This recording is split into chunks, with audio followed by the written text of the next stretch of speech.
Gators Breakdown, episode 124 is ready to go. Now, I'm your host, David Waters, and you can find me on Twitter at GatorDave_SEC. And joining me tonight is founder of ReadAndReaction.com, our partnership site for Gators Breakdown, and that is Will Miles. And you can find Will on Twitter at WillMilesSEC. Well, I'm a little happy. We had the cold front, the bad cold front that come through most of the United States, eastern United States last week. I am finally in shorts again. And I don't know if people are watching on our YouTube channel or not. If not, they'll get the podcast version. But you're in a hoodie. Yeah, you guys are wimps, changing into shorts so it gets down to like 40 degrees, a couple of snowflakes. I don't know what's wrong with you guys. That's shorts weather. A bunch of amateurs down there. But no, we had a good time. We had some ice come down here earlier in the week, so got to slip and slide home a little bit. And, it's good fun for all the kids. I'm not sure as I get older it's a little bit less fun, but it's definitely good fun for the kids.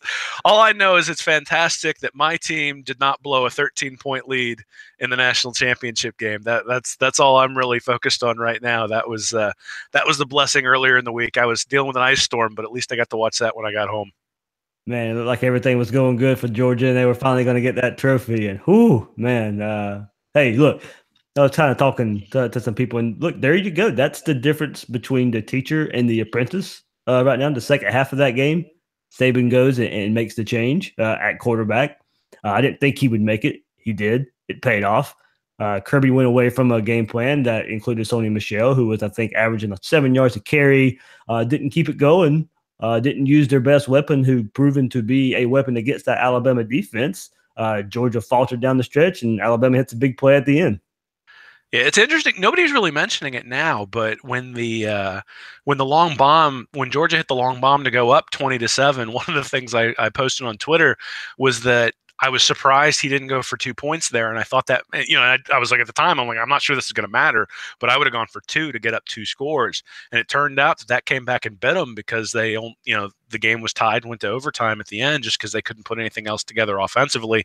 There really wasn't a downside to going to 2 there, I don't think. But yeah, I mean, it was a tale of two halves. Certainly, I think a bolster to the argument we've been making about stars mattering. I mean, to have the luxury of bringing a 5-star quarterback off of the bench to lead you in the second half of the national championship game, and a little bit lesser story that no one's talking about, at least, is that they also brought in a 5-star running back.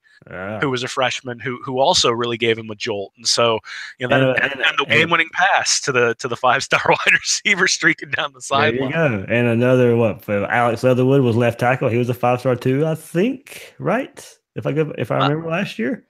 If not, he was a highly ranked 4-star, but I think he was. So, they had a true freshman quarterback, a true freshman running back, a true freshman left tackle, and true freshman receivers, and they're winning a national championship. Yeah, and on a play that's just ridiculous. I mean, it looked like the corner was playing cover 2. It looked like the safety was playing quarters. When you looked at the all-22 film that they were showing on the broadcast, the right-hand side of the defense was playing quarters. So I think it was actually the corner's fault, not the safety. I don't think it was the safety's responsibility to get over there. But, man, you can't give up a 45-yard pass on 2nd and 27 or whatever it was in overtime. Yeah. That's the kind of thing that gets defensive coordinators fired, and certainly fired up our fan base, because I would say it was probably about 90-10 people who were rooting against the Dogs from the Florida fan base. Absolutely, and we'll get into it with what we talk about tonight. But that kind of transitions to looking ahead to 2018. So we'll look ahead at some rankings that were released, but also, hey, give some Gator fans some excitement when you look at who they have coming in at quarterback, and you had 2 true freshman quarterback playing on the field. Hey, that to me only gets Gator fans even more excited for Emory Jones. So coming in, and I'm not saying he's going to come in and lead Florida to a national championship as a true freshman, but it gives you hope that the turnaround can be faster because we're seeing true freshmen on the field doing it. Yeah, I mean, that's definitely true. I think what you do have to acknowledge the fact that they're surrounded by a lot more. Well, right, that Richt, for all of the things that were I guess negatives about Mark Richt, recruiting was not one of them. He did bring in I guess over the last 11 years, he's brought in recruiting classes that rank 7.5. So there's quite a bit of talent there in Athens, and Kirby has just ramped up the recruiting, but also, really ramped up the quarterback position as well, continually bringing in those blue chip guys. Now, I think you can say the same thing about Mullen, though, is that Mullen is clearly making some talent upgrades to Florida, and it's going to show on the field. Whether it shows in 2018 or 2019, I think is still yet to be seen. But based on the trajectory that Mullen's at, I think we can start to make some conclusions about what kind of recruiter he is. And to be honest, I think that was the big question about him coming in. Absolutely, absolutely. So Bill Sykes won't join us tonight. He's busy with real life job work. So I believe he'll be back in Florida next week or the week after. So looking forward to that. Bill will be back with his family, and that'd be a good time had by all there. But Bill won't be joining us this week. Hopefully next week. Bill's been doing a lot of research too on the recruiting front. So, Bill's the numbers guy and the 5-star nerd, and he'll be bringing some nerd stats pretty soon, Will, because we'll be talking behind the scenes, and Bill's feverishly looks like he's got the research tab going. Yeah, he was giving us a little bit of inside info about what he's coming up with. I'm just going to be able to sit there and sort of nod during the podcast when he's going on. I'm not going to have to say much of anything, just nod and agree and be like, I defer to the expert on this one. But, no, it's going to be good. I'm really excited about, the early signing period's been interesting in that we can make some conclusions about what's going on with each of the different programs, but also that it sort of gives you 2 points to either have a win or a loss, 2 points to touchstones in terms of success and failure for the coaches. And so I think what you're going to find is there's going to be some guys who don't really like it very much because they maybe weren't the people who loved recruiting, and the guys who love recruiting, I think, are going to rise to the top in that sort of in this sort of system. Yeah, that's a good point there. Before we dive in here, remember you can find all your Gators Breakdown episodes on SoundCloud, iTunes, Google Play, and YouTube. Search on those sites or get the links by following Gators Breakdown on Twitter and on Facebook at Gators Breakdown. Look, we had some good reviews submitted recently on iTunes, guys. Thank you out there so much for that. It really helps us, lets people know what they're getting with Gators Breakdown when they start looking for some Gator podcast out there. So, Will, we know the dead period ends on Thursday. The contact period starts on Friday, and the floodgates open again in the world of college football recruiting. After a crazy few weeks, the dead period, you have the dead period starts again on February 5th, and then we have signing day on Wednesday, February 7th. So it'll be a crazy few weeks, and then signing day, Wednesday, February 7th. This the time of year it's all about recruiting. And after the Gators had a really nice early signing day, we get to see how a complete staff under Mullen, they're still looking for that 10th guy, but near complete staff gets to recruit with the Florida logo on their chest. Going into the contact period, Florida is ranked 17th in recruiting on the 24/7 composite with 14 commits and signees. Gamage decommitted today, so it leaves Florida with 14 commits/signees right now, and they're ranked 12th in average star rating. So improvement there. Actually, with dropping Gamage, they I had to redo the math. They jumped 2 spots with average star ratings. So they're also 6th ranked team in the SEC in recruiting. If you want even more of a comparison to similar top teams, Clemson and USC only have 15 commits and signees. So Florida's have one less than them, but Clemson is ranked 9th overall. USC is ranked 10th overall. And so obviously their average star rating is higher than Florida's, but those staffs are well entrenched in their areas. We've gotten so much news and reports of new offers being given, current signees doing some recruiting of their own, and of course, the all-important official visits that will be coming Florida's way, all this culminating with National Signing Day. So, Will, over at readreaction.com, your site there, over the weekend you released your most read article so far for the site and mapped out how Florida could actually achieve a top 5 class.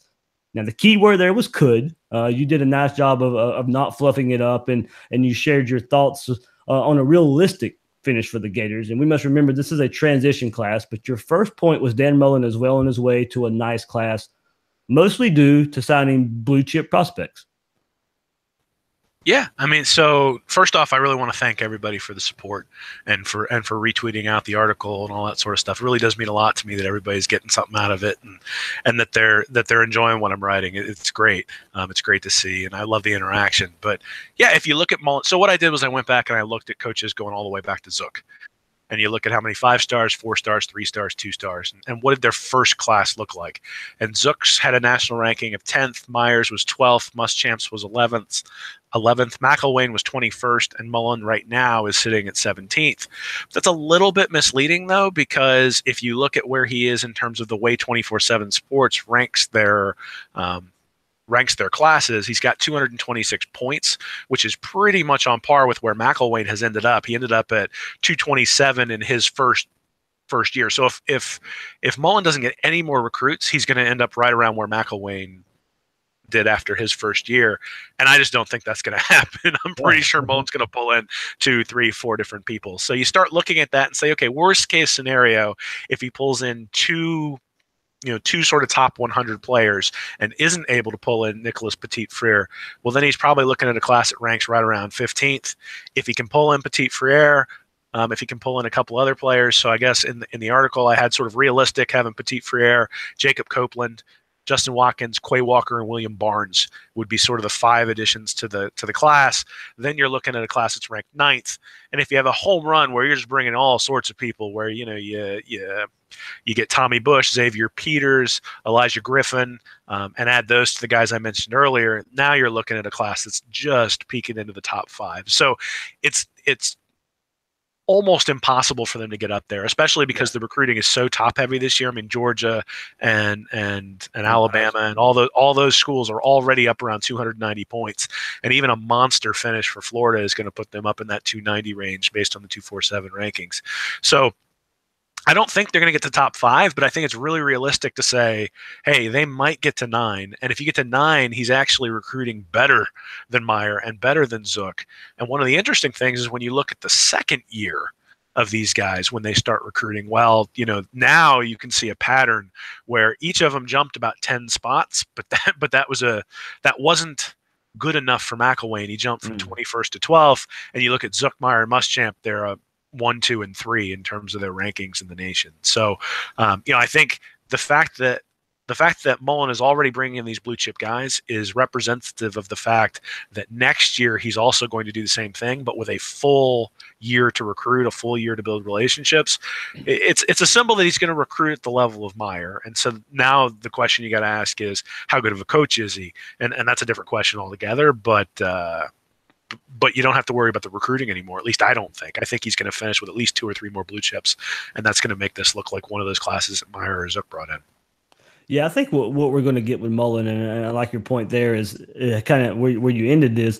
I don't think we have to worry about Dan Mullen's recruiting. I think it's going to be the other teams that are recruiting as well. What is Georgia doing? What is Alabama doing? Like under Meyer, you only really had to worry about Florida because it was so good and he was so used to being at the top.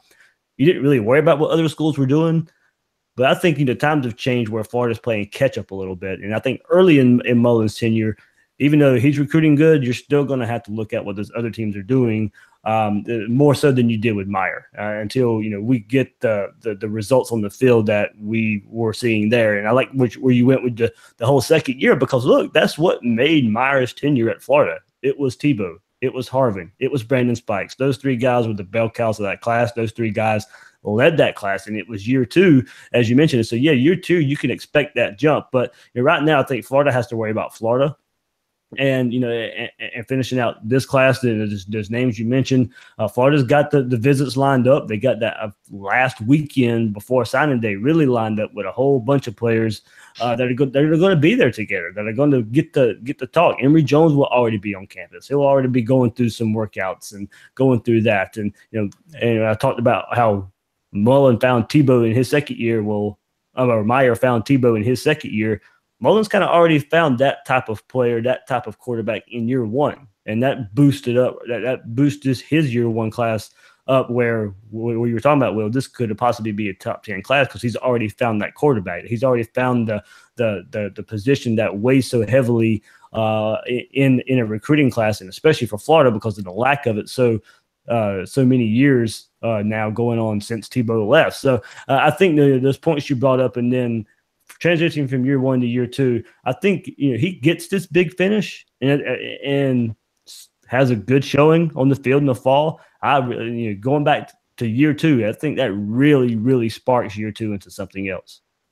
Yeah, it's interesting when you talk about focusing on Georgia. I get that you got to take care of business at home. I mean, you got to keep the guys from Florida in Florida. You got to go up there and raid Georgia's cabinet a little bit and take advantage of the fact that Georgia is bringing in all sorts of elite talent. The idea that I don't think there's any way that Justin Fields goes to Georgia if Mullen is on this staff for a full year. I think if he's the head coach, he's coming to Florida because he's not going to want to sit behind Fromm. But even if you look at Georgia, they bring in Jacob Eason, who was the consensus top quarterback in the country, and now he's going to have to transfer out because they brought in Fromm year two. Same thing happened under Urban Meyer. They brought in Josh Portis in year one, and everybody was excited that they had a running quarterback who could be that dual threat guy. And then the next year he brings in Tebow, and Portis had to transfer out and never really got a chance to play.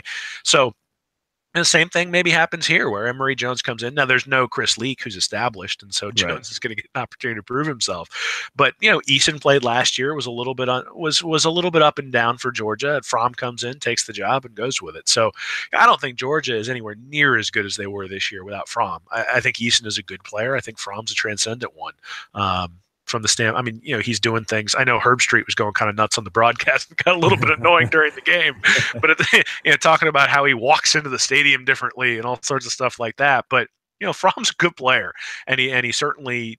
There were very few times where he showed nerves on a really big stage. Went into Notre Dame, won a game there for his first start.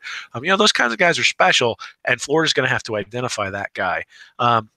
But I think they have the capability to do that because if you look at just top 100 guys, in the first class that they had, Zook had 9 of them, Meyer had 15, Muschamp had 12, McElwain had 4, and then Mullen has 8 thus far. And if he can add 3, that was top 300, right? Not 100. Top 300. I'm sorry, top 300. But I divided it up in the article into 1 to 100, 101 to 200. 201 to 300. So yeah, it's top 300. Sorry about that. And then if you go to the second year, well, now you've got 15 for Zook, you got 18 for Meyer, 11 for Muschamp, and only 7 for McElwain. So again, you can sort of see that the recruiting momentum for McElwain was just less. Now that doesn't mean Florida has no talent.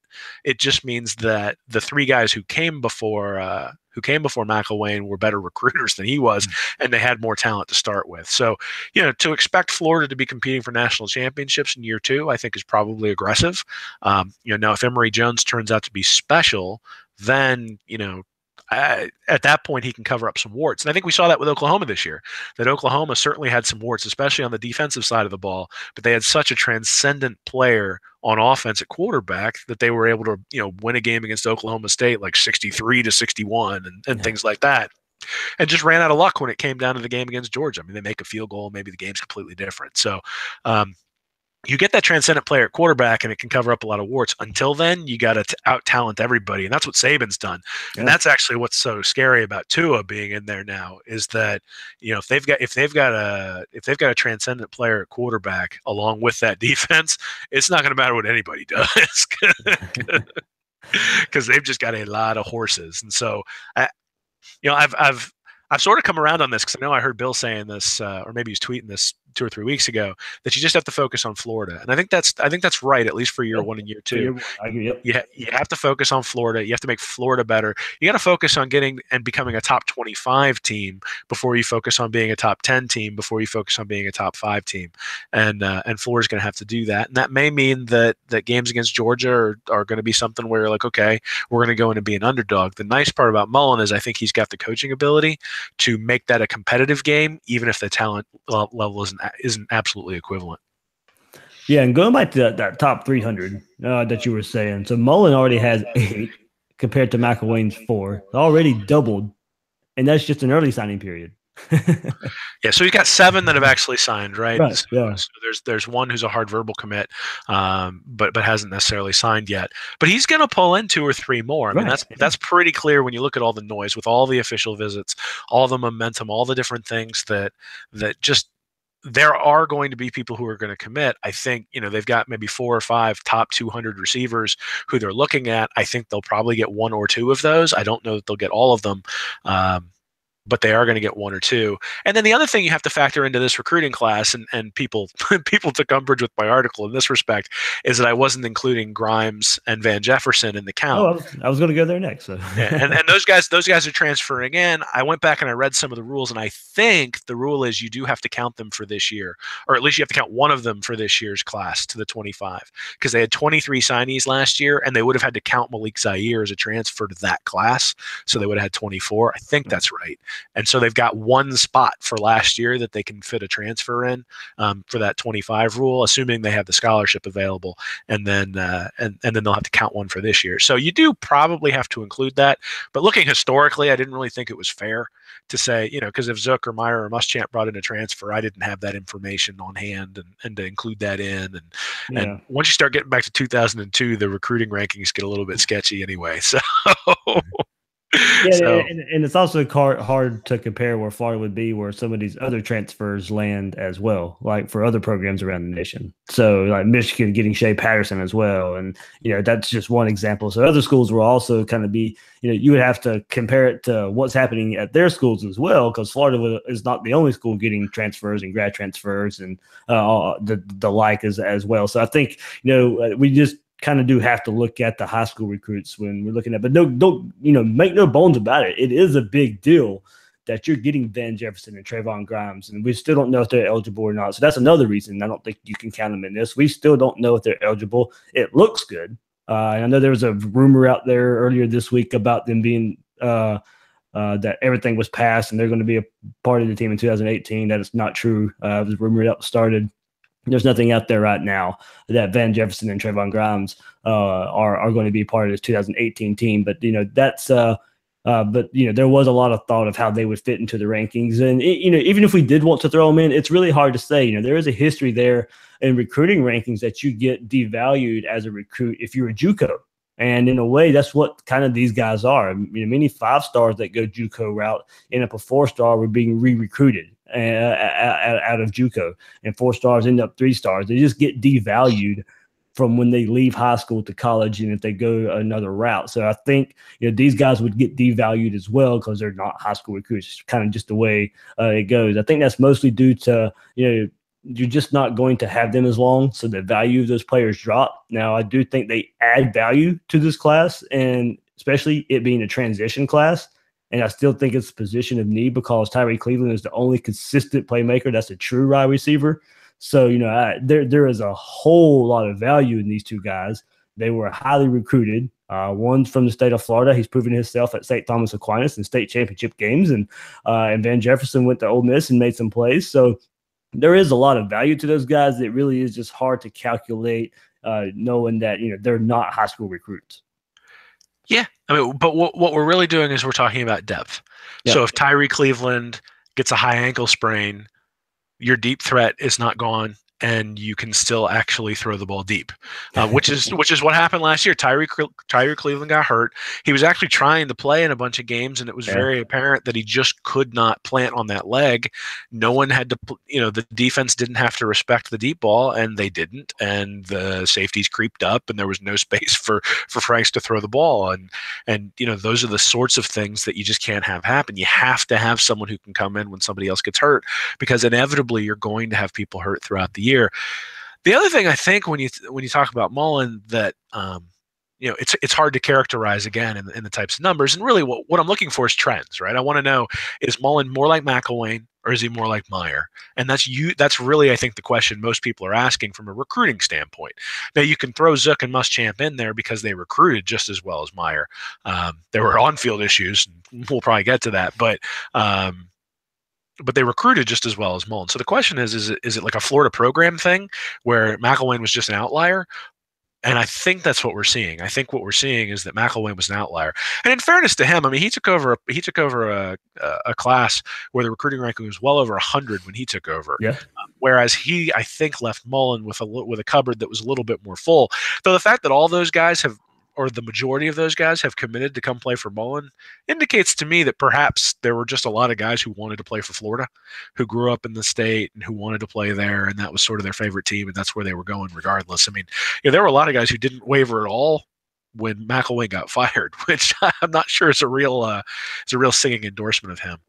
But the other thing I'd say about Mullen is it's a big deal that he's keeping the upperclassmen at the school. So CeCe Jefferson, Martez Ivey. You read my mind, Will. You keep reading my mind tonight. So conceivably, he might also bring back Marcel Harris. I haven't heard anything about him. Certainly, he may not be 100% to start the year. I don't know what the status will be. But, you bring back Harris, Jefferson, and Ivey, and all of a sudden you've got a foundation. Your talent level has gone up just because you haven't had an exodus to the NFL. Jefferson, I think, is a pretty decent NFL prospect. Ivey was sort of fringe, 6th round, undrafted free agent. So it makes sense that he would come back. But again, you still have to convince him that it's worthwhile for him to come back and learn and put in another year to increase his draft stock. And Mullen was able to do that. So, not only is I got a quick question about him before you sure. move on.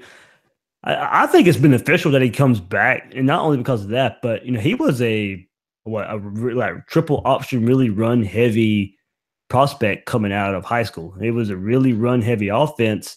I do have some interest, with the way it shakes out. Does he get moved back to guard just because of that, or do they? But Dan Mullen likes to move his offensive lineman. He likes them to pull. So I mean, he can stay at tackle. I'm not saying he can't, but I do, I do wonder of where, especially I don't think he would have come back if he was probably going to get pushed to guard or anything. I'm sure he's talked to Dan Mullen, so I'm assuming he stays at tackle.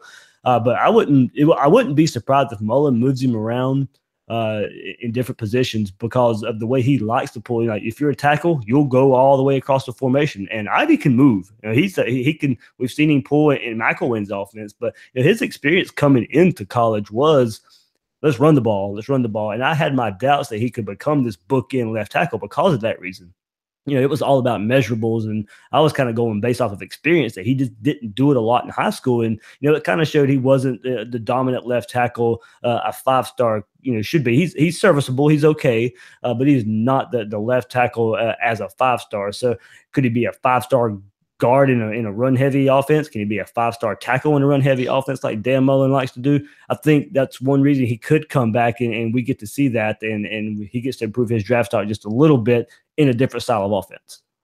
Yeah, if he can be a dominant guard for his senior year, but then he has the ability to go out to tackle. Again, just to give an NFL team some versatility, I think that's a valuable commodity to have. Someone with the athletic ability to be a tackle, but you bring him inside to be the guard. I think that's probably where he's going to make the most money, is if he comes in and has a dominant season as a guard, he would make more money than if he has a so-so season as a tackle. But then again, if he has a dominant season as a tackle, everybody just goes, "Oh, that was the coaching staff," and of course we'll give him all the, we'll back up the Brinks truck to bring in a dominant left tackle.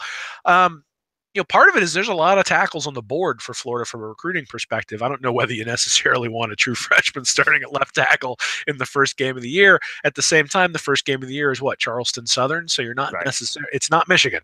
And so you can get away with that. You could also move Jajuan Taylor from the right side over to the left side if you wanted to, and then start your true freshman over on the right-hand side of the line. So, I think it's going to be a meritocracy. Mullen has certainly said that compete is a huge part of what he's going to ask his players to do. And I don't think he's going to give anybody anything, but I do think that when you're sitting there as like a sixth round grade and you have the option of coming back to this guy, especially with Hevesy and his record, I think it makes sense that Ivey would come back. Yeah, I mean, I'm glad he did too. I think it really fits for what Florida wants to do. And also don't forget, Florida got a transfer from Texas. He was a 4-star recruit, Gene DeLance, who will also be fitting in at tackle. I saw him on Twitter the other day. He was doing some self workouts by himself. This time of year, it was over Christmas break. So he'll be able, I think, to be in the rotation as well. So with different Ivey coming back, you have. Him was coming back. So he was a 4-star recruit who went to Texas at first and just transferred to Florida, had to sit out last year. So, but you're right. Petit-Frere, William Barnes, those are 2 hot names that are on the recruiting trail. And Will, in your article as well, we talked about where the class may end up and what we talked about. And I mean, the names you put out there and the names we've heard on social media and all the visits coming up and the targets for Florida, I mean, it's a list of blue chips. It is a blue chipper guys. It is 5 stars and 4 stars. And you laid out, look, this was a wish list necessary. We know we're not Florida's not getting all these guys, but these are who they're in the running for. Patrick Surtain Jr., probably LSU lean there. Petit-Frere, very private recruitment. He doesn't leave a lot. He leaves a lot to be desired. He doesn't talk. They got him to talk at Under Armour week just because the media was around him.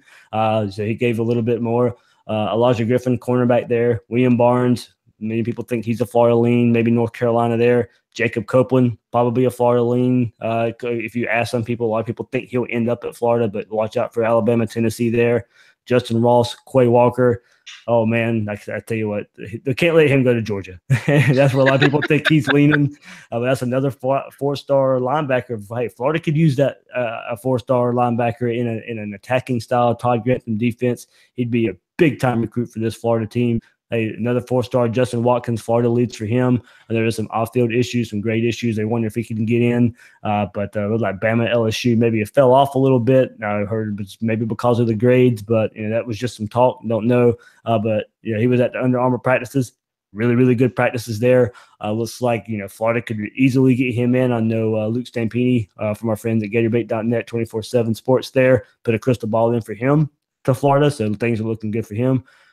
Defensive tackle Cornelius Miller, wide receiver Tommy Bush, Xavier Peters, you mentioned, Andrew Chatfield started getting some talk about being back as a Gator lean maybe as well. Malcolm Lamar, I know, we'll kind of see what happens there with him. Big Willie Taggart guy, so we'll kind of see if he follows him there. But those are 5-star, 4-star guys, and as we mentioned, Florida's in the running for a lot of them. Yeah, and you've got 4-star defensive end Dorian Gerald from junior college, a 3-star defensive tackle Noah Jefferson as well. But if you look at that list, you listed off. I mean, 1, 2, 3, 4, 5, 6, 7 guys are top 65 nationally ranked. And that's stock in the cupboard with elite guys. I miss it, Will. I miss it. And a bunch of them are 4 stars, but Elijah Griffin is a 4-star, but he ranked 31st nationally.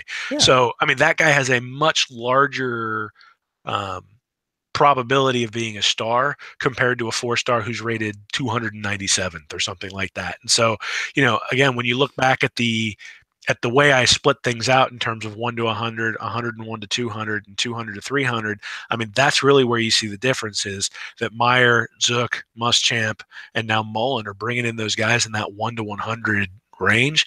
And if he can pull in 3 or 4 of these guys in that top 65, I mean, geez, it's an enormous get for Florida. Now, that still doesn't mean they're at the talent level of their competitors, but I think it signals that they are a major player in recruiting, that they're going to be a force to be reckoned with. And if nothing else, there won't be any of these 50 to 14 games in the SEC championship game because they'll have the athletes to hang.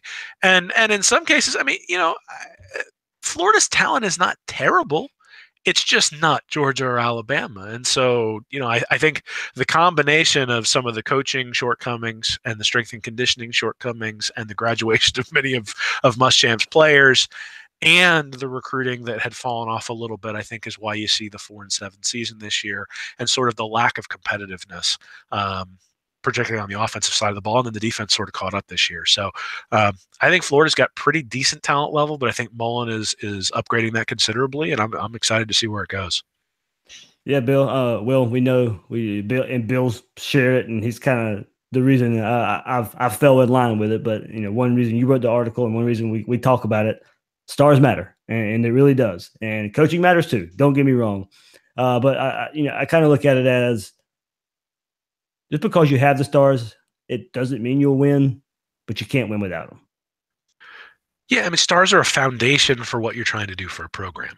And so, yes, there are teams like Clemson that are not perennial top 10 programs that do win national championships, but and teams like Oklahoma, who also are not perennial top 5 programs from a national recruiting perspective, but they have transcendent quarterbacks when they're getting into the playoffs. I mean, Baker Mayfield, whether he turns into a fantastic NFL quarterback or not, is a transcendent player at quarterback. He's putting up QB ratings of 200 the last 2 years, which is, I mean, you look at that and say, okay, Tebow was fantastic and he put up QB ratings like 175. and then you look at Clemson with Deshaun Watson. I mean, they don't beat Alabama last year without Deshaun Watson at quarterback, and they don't win some of the games that were close during that season and the season before as well when they got to the title game without Watson at quarterback. So really, if you're not going to recruit top 3, top 4, top 5, you're going to have to hit on that transcendent quarterback. Otherwise, you end up like Clemson was before they had Deshaun Watson, which was a very good team with someone like Taj Boyd at quarterback. You go 10-2. 11-1 every once in a while, but you can't compete with those big boys. I think that's what you're going to see. But the nice part is Florida is in the hottest recruiting area in the country. It also seems like they are competing maybe against staffs that at least are not complete at this point. But certainly are struggling in terms of their ability to, up in Tallahassee, they're struggling to bring in official visits. I think they've only got 5 coming up over the next few weeks before National Signing Day. Taggart doesn't necessarily have his staff all together. So this is really prime time for Mullen to take advantage of that and sink his claws into not only the 2018 class, but the 2019 class as well. Yeah, I'm excited to see it. It is a different feeling. We'll know more by the weekend. Friday, like I said, Friday, they can start contacting face to face again with his recruits. They've been able to talk to them through social media and text messages and stuff. But we finally get to see some face to face or hear about some face to face. Official visits will start soon as well for Florida. So it's going to be an exciting time. It's going to move at a breakneck pace, I believe. We'll see how the early signing day changes this too when it's all said and done. This is a new realm, a new way of recruiting after the early signing day. So I'm excited to see it.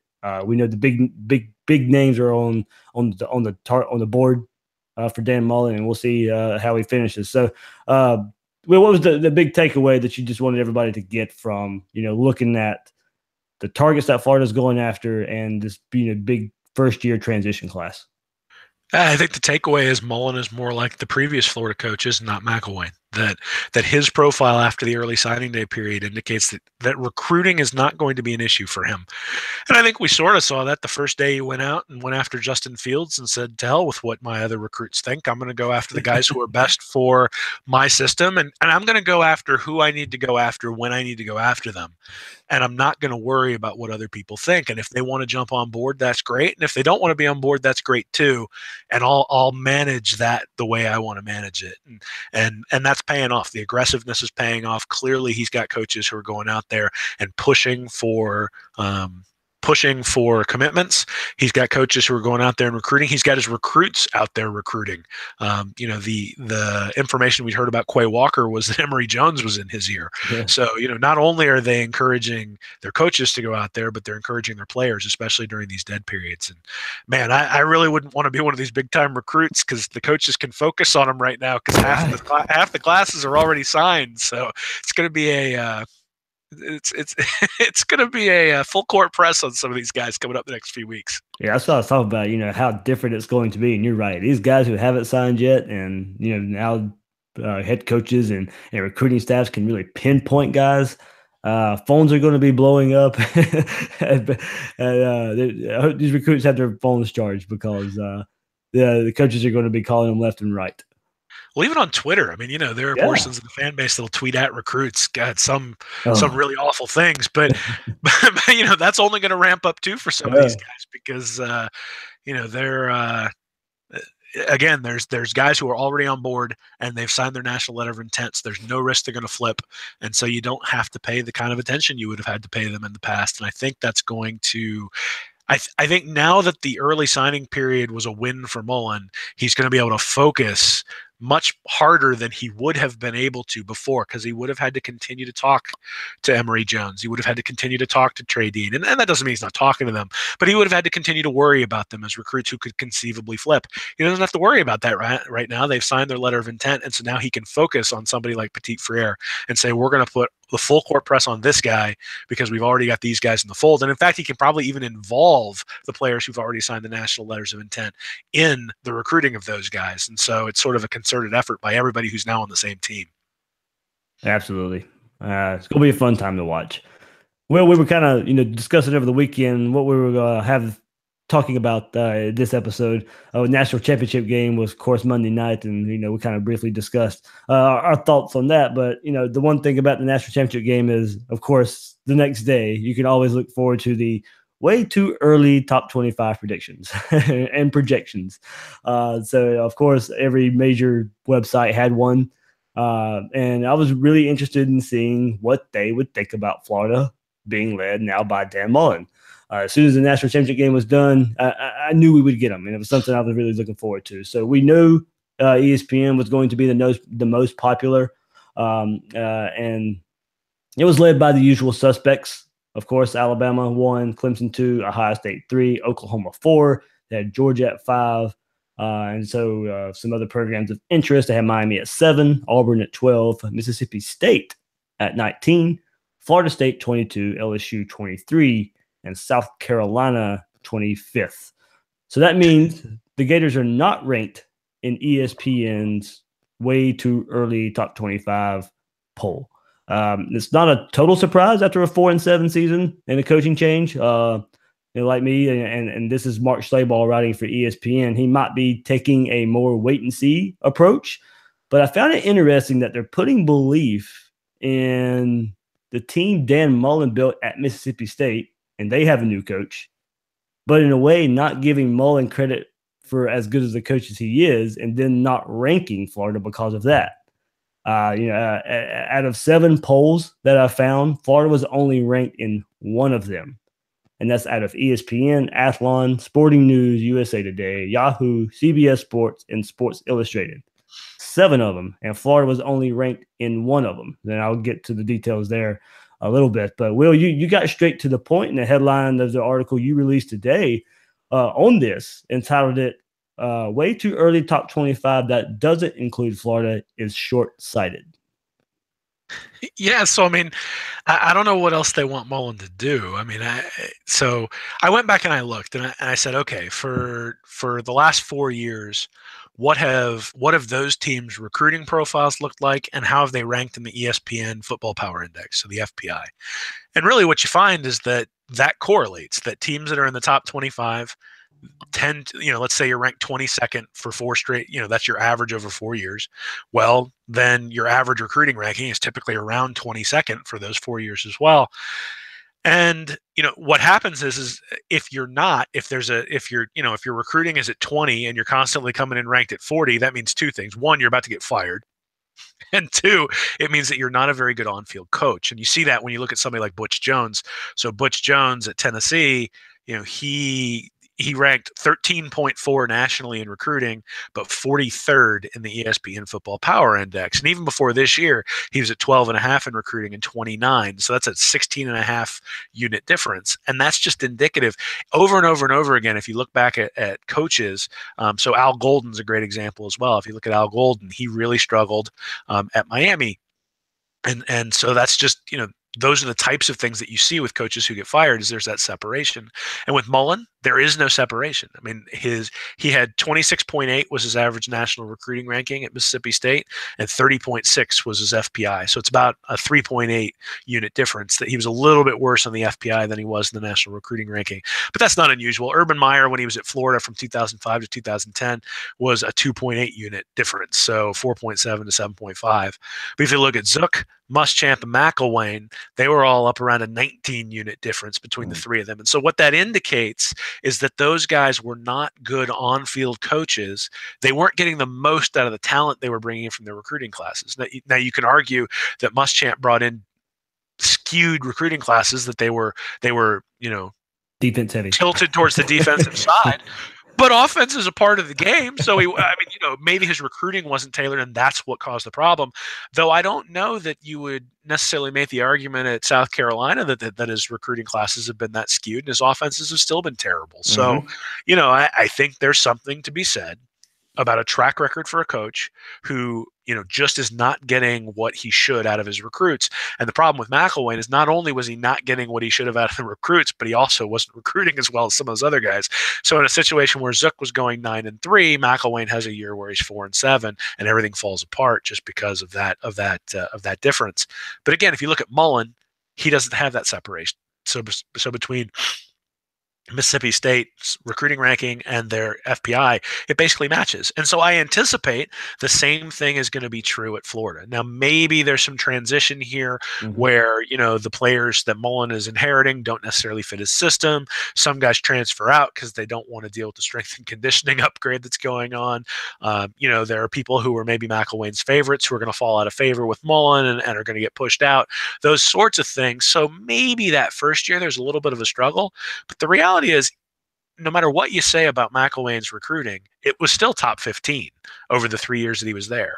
And so if Mullen brings in a class that's ranked 9th, 10th, 11th, you're looking at a team with top 13, top 14 talent.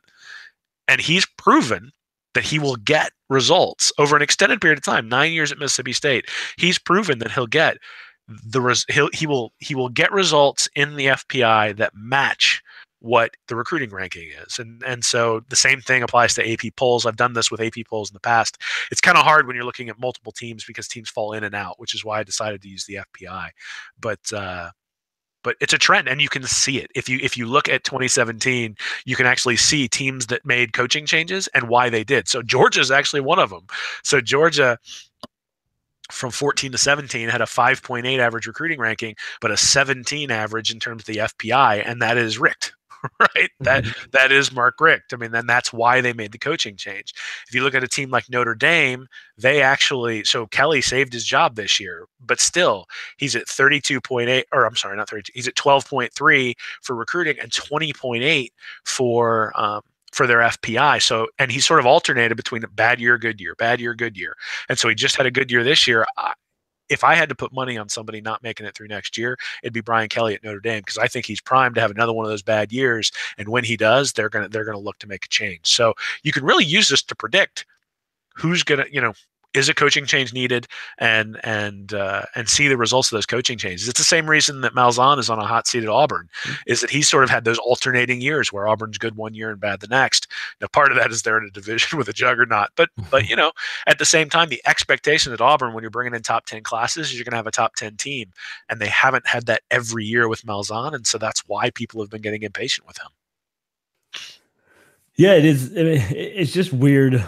And it's hard to tell as well with these rankings how they think that if this is about how they think the season will play out, or if this is how the season, given what we know, this is how the teams are ranked to start a season. Is this the way we think the season starts, or this is how it will end? And that's kind of, we don't really know what they're thinking when they make these polls.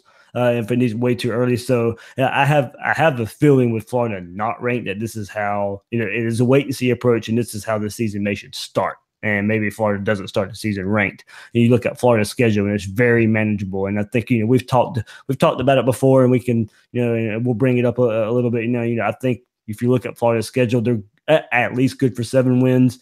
8 realistic, a few breaks here and there, 9 or 10 wins, just because the schedule sets up easy. And you have 17 returning starters. You mentioned what Dan Mullen will have on this roster just talent-wise, but he's also, with Jefferson coming back and Ivy coming back, you have 17, but that's counting the quarterback as well, for ranks or whatever. And that's we'll wait and see what happens there. But that does count in how many starters you're bringing back at positions. And, Thomas Goldkamp brought that up. And this is guys who's basically started a majority of the season.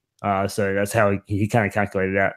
So it would be 17 of a possible 22 on offense and defense that Florida will have coming back. So you take the schedule, you take 17 returning starters, you take what you said in recruiting top 15 talent, and this really is just about the transition itself. And I really look at the respect they gave Mississippi State in these 7 polls, but not giving it to Dan Mullen at the same time at Florida. It's if you believed in him enough to rank Mississippi State and the talent that he left there, don't you think that would bleed over just a little bit in how they felt with him about Florida? So if you look at it, as I mentioned, ESPN, Florida was not ranked. Mississippi State was ranked 19th. Athlon was the only one that had Florida ranked, and they have Florida ranked at 25th. So that was as far as they went. Athlon had Florida 25th, Mississippi State 20th. Sporting News, neither one of those teams were ranked. USA Today, Mississippi State was ranked 25th. Yahoo, Mississippi State was ranked 16th. CBS Sports, neither one of them were ranked. Sports Illustrated, neither one of them were ranked. So as I mentioned, Athlon was the only one that had Florida ranked. ESPN, Mississippi State 19, Athlon had Mississippi State 20th, USA Today had Mississippi State 25th, and Yahoo 16th. So this is a team that he left. It's the roster that he built. And right now, they're giving these polls are giving that team a better reputation than what they're giving Florida by what Dan Mullen did. Yeah, I think there's a couple reasons for that. One is I can understand why no one would trust Florida after the last 9 years. Hey, we found a quarterback. It's like, yeah, you've been saying that for the last decade. And so I can understand why someone wouldn't necessarily trust that going in. It's that old thing. I remember Florida State was back for years and years and years, and no one really believed it until all of a sudden Jameis Winston came in and Florida State was just mowing over everybody. And it's like, oh, now they're back. Now we trust it. And for years, people were predicting, oh, they'll be back this year, and then they would disappoint. Oh, they'll be back this year, and then they disappoint. I think there's a little bit of that going on with Florida. The other thing is, and I mentioned this in the article, that when Mullen was hired, I was pretty underwhelmed. And it wasn't because I didn't think he was a good coach. It was because I didn't necessarily think he was a great coach. But the more I've looked into his numbers, the more I've looked into the metrics, I keep looking for holes, and I'm not finding them. What I'm finding is that the things people point out can be rationalized away by the fact that he was in Mississippi State and that he was in the SEC West, and the things that are sort of underlying that. So it's like a hitter who's hitting 250 in baseball, but he's hitting the ball hard. And you can tell that by looking at the underlying stats about how hard the ball is coming off of his bat, or that he doesn't have a high batting average on balls in play, and that's something that eventually regresses to the mean.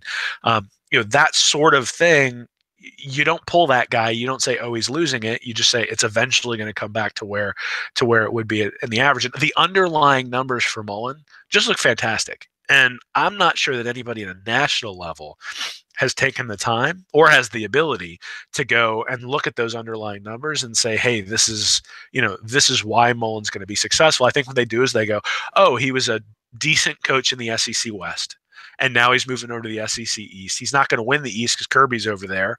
And so do we think he's going to be that much better? No, we think they'll probably go 7-5. I think that's probably where people are sort of, hey, Mullen will make them better. Florida will bounce back anyway because they're not really as bad as the 4-7 season. And so, hey, we think they'll go 7-5. I think that's probably what people are thinking. I understand why they're thinking it. I just think they're wrong. I think that Mullen is a significant upgrade. Every time I look at something that he's done, it's like, okay, recruiting, he's not real good at it. Oh, he was way better than Kroom when he was at Mississippi State. Okay, recruiting, it might be an issue. Oh, he's bringing in blue chips like we haven't seen since Urban Meyer left.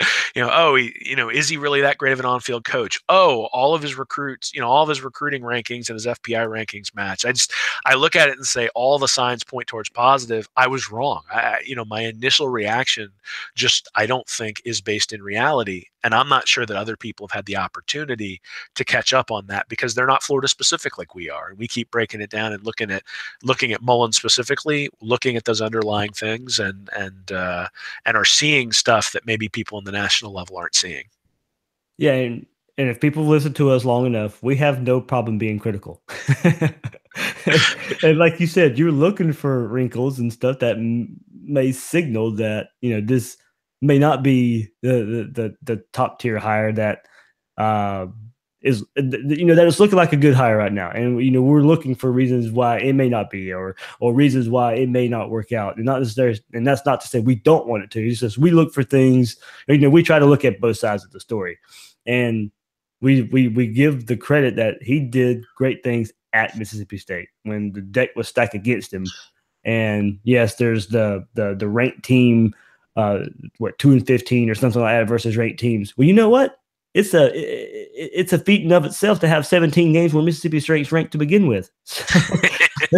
So I mean, you're looking at it that way, and just like he's done things at Mississippi State that has never been done before. So I get it, and I get why people want to look for things and stuff that may not work out. But hey, look, if people are out there looking, all they got to do is go back to our past Gator breakdown episodes around Mullen was hired, and they'll get all the numbers and factoids that we threw out there that share that we really think this is a good hire, and we're behind it. So as far as these top 25 rankings go, I get it. I get why Florida's not ranked. As of right now, I'm a wait and see approach as well. When the season starts, I wouldn't have Florida ranked either. But at the end of the year, I would guarantee you Florida will be ranked. Yeah, well, and I mean, I'm obviously a homer when it comes to this, so I mean, I'm biased just like anybody else, but I just look at objectively and say, okay. The other thing is that you look at these top 25 polls. The ones I looked at had maybe 4 or 5 teams that churned in and out. They said, "Oh, Texas had a really good recruiting class. We see they're gonna pop in here." And usually there's more turnover than that, especially on the bottom side. So teams like Western Michigan and even UCF, but Utah and San Diego State and Tennessee last year dropped out. Louisville, like teams like that. Mississippi State going in and out of the polls. So, there's a lot of turnover in that 17 to 25 range, which does two things. One is it makes it really hard to predict who those teams are going to be. But two, I think it means, like Schleybaugh had Notre Dame in his. I think Notre Dame's going to fall in the top 25, and I think they may be in some trouble. LSU is also in his top 25. I think that may be one who may fall out, particularly with Canada leaving and Orgeron being there to run the offense himself. I mean, we saw what happened against Troy when he tied Canada's hands behind his back. I'm really curious to see what happens there. So is Texas going to take that next step? Maybe, but they're a really young team. South Carolina, you also had the top 25. I don't see that one either, especially with letting go of Kurt Roper and sort of Muschamp's record. But again, we've seen that up close, and I'm biased that way too, in a way that's probably negative. There's a lot of hype with Jim Harbaugh dropping the ball there and letting South Carolina win that game. Oh, yeah. Well, and, at the end of the day, I'm not sure it matters whether Florida's in the top 25 at the end of next year. Yeah. I mean, I don't know that they're going to. I mean, I don't think they're going to win the SEC. I don't think they're going to win the national championship. And in that case, what we're really looking for is progress. And we're looking for 27 points a game and a quarterback who could throw a 10-yard out. I mean, and that to me is why I'm encouraged, is because the futility, particularly on the offensive side of the ball, was so significant that it's one of those things where if you're overweight, all you got to do is get off the couch and walk. It's not like you got to run a marathon. Whereas if you're trying to compete with a marathon runner, well, okay, good luck. It's going to take you a little while. I mean, we were basically sitting on the couch on the offensive side of the ball for the last 3 years, and all they're going to have to do is get up and walk around the neighborhood to be better and be significantly better. So, I guess really, yeah, I'm a homer. I understand that. But at the same time, I just look at it and say, I don't see any way that with top 15 athletes that Mullen's offense isn't way better than what we've seen the last 3 years. And with a competent offense, the team's going to go 8-4, 9-3, I think is where you're sort of looking at. Yeah, that's what you got. 7-5 with a bowl win probably gets you ranked. 8-4 regular season, you're definitely ranked. 9-3, anything better than that, of course you're ranked. So the chances of Florida being ranked under Dan Mullen in year one, I kind of agree. I think by the end of the year, we're looking at a team that would be a top 25 team. One more thing, kind of just to preview the season, the 2018 season, right after the 2017 season. Brett McMurphy put out the college football playoff title odds on Las Vegas Superbook. Of course, Bama leads the way, 5-2 odds. Clemson 6-1, Georgia 8-1, with Ohio State 8-1 as well. So if you're kind of ranking, they'd be ranked third there. Michigan, here we go, 10-1. So I don't know what it is, but I think Vegas knows Michigan fans will be betting. So I think that plays a lot of it. I think because that's what people have to remember. This is not necessarily telling you, in a way, it's telling you how good a team is, but it's also letting you know what they think the public will vote. Certainly. Or how they'll bet with money. So if I go all the way down, teams of interest to have Auburn, Miami at 25-1, LSU at 30-1, Notre Dame, FSU 40-1, Texas A&M 50-1 with brand new head coach Jimbo Fisher, and Florida all the way at 60-1 odds to win the college football playoff championship. It's funny that you mentioned Michigan, and I did bring them up in my article today. When you look at Harbaugh at Stanford, again, going back to the metric that I sort of put together, the national recruiting ranking versus the ESPN FPI, at Stanford, he had his national recruiting ranking was 36, his FPI was 33.8. At Michigan, his national recruiting ranking is 16.7, and his average FPI is 14. So Harbaugh is actually proving to convert the talent that he has on the field. Now, the problem he ran into this year is in 2015, he had the 37th ranked national recruiting class, and that was his transition year coming in. He had some pretty high level talent, but there wasn't any depth behind it. And I think that's what you saw towards the end of the year with Michigan, is they just didn't have any depth once Wilton Spate went down. John O'Korn wasn't the answer, and they didn't have the athletes to really overcome that.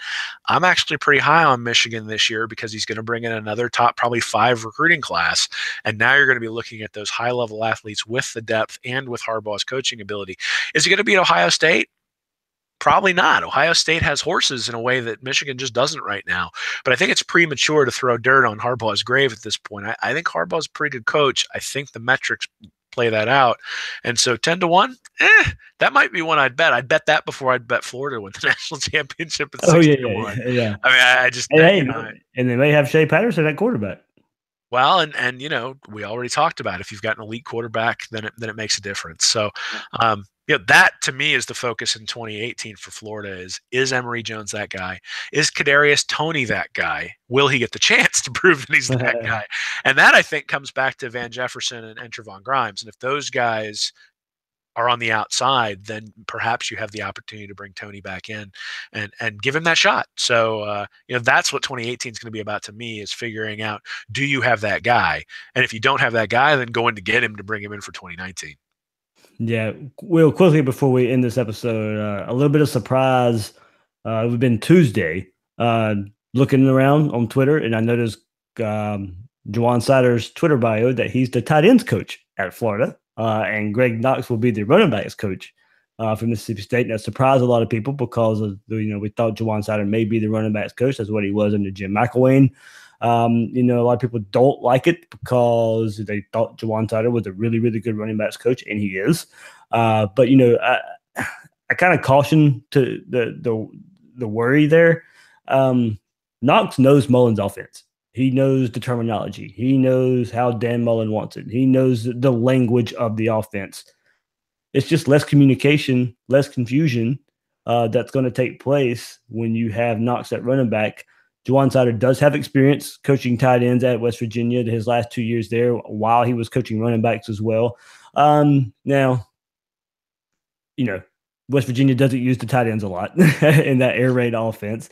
They don't ask them to run block a lot, and I think that would be part of what they can do or what they need to do at a Dan Mullen offense at Florida. But I'm not as worried about the move as some make it out to be. Now, it may turn out to be, it may be harder to keep Jajuan Ciders in the future because he's tight ends coach and not running backs coach. And we'll kind of see if he gets another role. He was recruiting coordinator as well under Jim McElwain, and we'll kind of see maybe where that falls. But as of right now, and for 2018, it's not a big worry for me. No, I love this move actually, and I love it. I love it for Mullen. I love it for Ciders. What is Jajuan Ciders' goal as a coach? It seems like his goal should be to become an offensive coordinator who then becomes a head coach. Like that is sort of the progression, right? That you'd start out as a running back coach. And if all you ever do is you're running back coach and you're known as a great recruiter, does that get you to a point where you can become an offensive coordinator? And I don't know if that's true. So you get the experience with the running backs, you get the experience with the tight ends, and now you're ready when someone comes and says, "How can you be an offensive coordinator?" You're like, "Look, I've had this experience in 2 different places. I've been able to manage these things. I have this knowledge because of it. I can manage offensive linemen because I've taught tight ends how to block. I can manage the backfield because I've done that as well."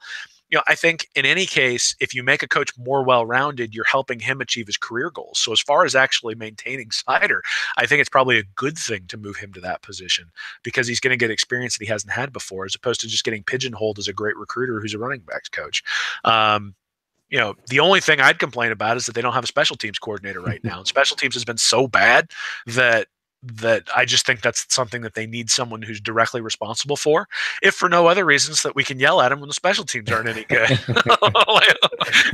like we have the last couple of years. But that would be my complaint. That's the place that I would say, hey, let's have somebody directly responsible for that. But again, career progressions, I think, are important. I think having ladders are important in any sort of organization. If the place I worked for didn't have any areas for me to grow, I wouldn't be interested in working there because I've got career goals. And I think within Ciders' profile, that probably fits there as well. So I'd be worried if they made him linebackers coach, because then it's not really a progression that would help him in terms of the goal of what he's going to do. But I mean, his goal has to be 2 or 3 years from now to be the offensive coordinator, whether it's at Florida or whether it's at a different school. And to be honest, if Jajuan Ciders getting hired as an offensive coordinator at another Power 5 school, awesome, because Florida's offense is humming if he's getting that kind of position. And so, hey, let's help that guy achieve his goals. Let's differentiate his experience. Let's give him extra experience and give him something different, because he's already proven he's a pretty good running back coach. So, there you go. That's where I was going to go. What else does he have to prove? I mean, really, then you're just in an arms race from a money perspective if somebody else comes in. Yeah, and hopefully he improves the tight end position as much as he improved the running back position. And I think that's something we could look for. Yes, I know. I mean, he played quarterback. He wasn't a running back. When he played football, he was a quarterback. So he was able to shift over, make your running back position better. Hopefully, he can do the same for tight ends. So we'll see what happens. Also, with the rest of the staff, this 10th hire still has to be made. A lot of talk that it may be another secondary coach, and they'll split safeties and cornerbacks up with the coach. But I was about to say, it could be your special teams coach. So, we'll kind of see what happens there. Ron English's name is hot out there, former Michigan defensive coordinator under Hoke there. So, his name's been brought up a lot. But, it's his name's been brought up a lot, and still nothing has come out yet. So we'll kind of see where that goes for the 10th hire that now being allowed, 10th staff member that's now being allowed in college football. So, Will, I think we killed another show. This one was nice. What you got coming up on Read and Reaction this week? Yeah, so I'm going to be looking into Grantham a little bit this week, I think, and probably on Saturday night or Sunday morning release something looking at what he's done historically, what whether defenses have improved or not improved under him, and what Florida fans can expect moving forward with the defense, especially with some of the talent that's coming back. That'll probably be the next article or two coming out on Read a Reaction. And I just want to, I want to talk a little bit about karma, Dave. Can we talk about karma? What's the karma? Oh, so a couple of months ago when Georgia beat Florida, some of our fans might have heard the Georgia fight song going on in the background, and one of Bill's friends, Bulldog Ben, was playing the fight song on Gators Breakdown. This is what you get when you taunt the Gators. You just get absolutely punched in the stomach in the national championship game. I want to talk karma, man. That's so shout out to Bulldog Ben. We appreciate the humor. It's certainly good to go back and forth. But don't taunt us on Gator Breakdown. We'll put a hex on you, man. Yeah, I remember that. I was like, man, is there any way I can mute this mic when I hear that? But there's nothing I can really do. So, guys, if you remember that and you could vaguely hear the Georgia fight song in the background, that was not us. Believe me, that was not us. It was Bill's friend rubbing it in our face after Georgia smashed Florida. Hey, and Jim McElwain got fired the next day. So. So that weekend was a positive anyway. Everybody got something nice. Yeah. Oh man, that was kind of funny there. I turned it full circle to where we were actually happy that weekend. Hey, we can finally have some nice things. So so hopefully that's what we'll see in 2018. Absolutely. So yeah, of course, recruiting about to get set on fire again. Look for it to be ramped up, as we mentioned. There are not as many prospects right now, so these coaches are going to be going crazy on these recruits. And recruits out there, have your cell phone charged or not have it charged if you're getting tired of it. So remember, you can find all your Gators Breakdown episodes on SoundCloud, iTunes, and YouTube, Google Play as well. Just recently, you can find it there, and follow the show on Twitter and on Facebook. Speaking of Twitter, you can find Will on Twitter at Will Miles SEC. Hey, Will, thanks for joining me again, man. No, thanks for having me on, Dave. Always fun. Always, for sure. Remember, you can find our other co-host, Bill Sykes, on Twitter as well at Real B Sykes. I'm your host of Gators Breakdown, David Waters. Guys and girls out there, thanks for listening.